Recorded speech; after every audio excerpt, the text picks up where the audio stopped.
Hi! 1 பாட் கொத்தமல்லி சாதம் எப்படி பண்ணலான்னு பார்க்கலாமா? ஒரு மிக்ஸி ஜார்ல சின்ன வெங்காயம், பூண்டு, இஞ்சி, அதுக்கப்புறம் கொஞ்சமா பட்டை, கிராம்பு, ஏலக்காய், தேங்காய், அப்புறம் ஒரு கட்ட அளவுக்கு மல்லிய சேர்த்து நல்லா அரைச்சு வச்சுக்கோங்க.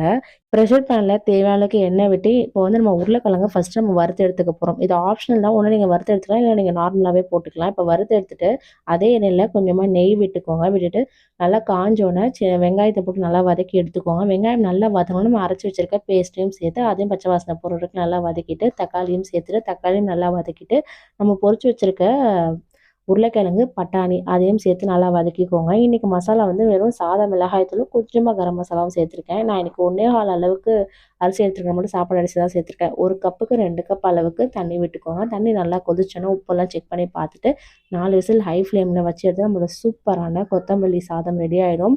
ஸோ குழந்தைங்களுக்கு நீங்க கட்டி கொடுக்கலாம். ரொம்பவே நல்லாயிருக்கும். லஞ்ச் பாக்ஸாவும் நீங்க பண்ணிக்கலாம். ஆஃபீஸ்க்கு நீங்க பேக் பண்ணிக்கலாம். கூட வந்து ஒரு முட்டையோ, அப்பளமோ வறுத்துக்கிட்டா சூப்பர் டேஸ்ட்டா இருக்கும். இந்த மாதிரி வீடியோஸ்க்கு நம்ம பேஜை லைக் பண்ணி, ஷேர் பண்ணி, சப்ஸ்கிரைப் பண்ணிக்கோங்க. பாய் பாய்.